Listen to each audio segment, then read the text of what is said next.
ಮನಸ್ಸಿನ ಮಾತು ಚಾನಲ್ಗೆ ಸ್ವಾಗತ.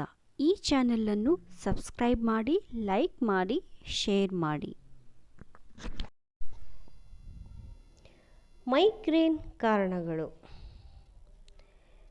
ಮೈಗ್ರೇನೇ ಬೇರೆ, ತಲೆನೋವೇ ಬೇರೆ. ಮೈಗ್ರೇನ್ ತಲೆನೋವಿಗಿಂತ ಹೆಚ್ಚು.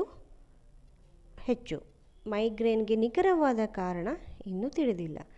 ಅಸಹಜ ಮೆದುಳಿನ ಚಟುವಟಿಕೆಯಿಂದ ರಾಸಾಯನಿಕಗಳು ಮತ್ತು ಮೆದುಳಿನಲ್ಲಿರುವ ರಕ್ತನಾಳಗಳ ಮೇಲೆ ತಾತ್ಕಾಲಿಕವಾಗಿ ಪರಿಣಾಮ ಬೀರುತ್ತೆ. ಈ ಮೈಗ್ರೇನಲ್ಲಿ ವಿಧಗಳು.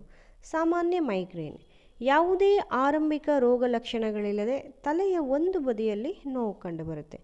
ಆಗಾಗ್ಗೆ ಕಣ್ಣುಗಳಿಂದ ನೋವು ಶುರುವಾಗಿ ತಲೆಯ ಹಿಂಭಾಗಕ್ಕೂ ಇದು ಹರಡುತ್ತೆ.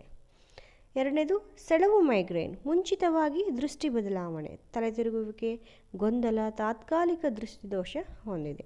ಮೂರನೇದು ಸ್ಥಿತಿ ಮೈಗ್ರೇನ್. ಇದು ತೀವ್ರವಾದ ಮತ್ತು ದೀರ್ಘಕಾಲದ ಮೈಗ್ರೇನ್. ಕಣ್ಣಿನ ಮೈಗ್ರೇನ್. ಇದು ಸಾಮಾನ್ಯವಾಗಿ ಚಿಕ್ಕ ವಯಸ್ಸಿನಲ್ಲಿ ಕಂಡುಬರುತ್ತೆ. Retinal migraine. ಇದು ದೃಷ್ಟಿಹೀನತೆಯನ್ನು ಮಾಡುವುದಾಗಿದೆ.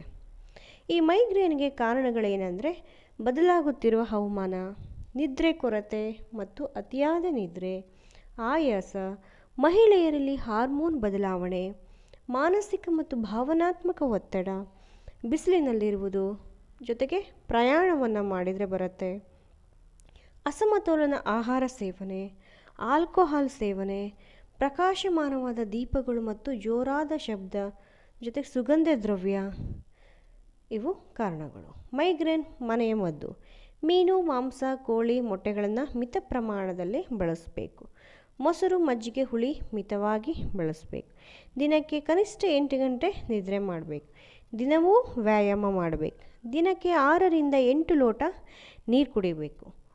ಒತ್ತಡವನ್ನು ತಪ್ಪಿಸಿ ಧ್ಯಾನ, ಯೋಗ ಮಾಡಿದರೆ ಆದಷ್ಟು ಮೈಗ್ರೇನನ್ನು ತಡಿಬೋದು. ಈ ವಿಡಿಯೋ ನೋಡಿದ್ದಕ್ಕಾಗಿ, ಕೇಳಿದ್ದಕ್ಕಾಗಿ ಧನ್ಯವಾದಗಳು. ಹೆಚ್ಚಿನ ವಿಡಿಯೋಗಳಿಗಾಗಿ ಈ ಚಾನಲನ್ನು ಸಬ್ಸ್ಕ್ರೈಬ್ ಮಾಡಿ, ಲೈಕ್ ಮಾಡಿ, ಶೇರ್ ಮಾಡಿ.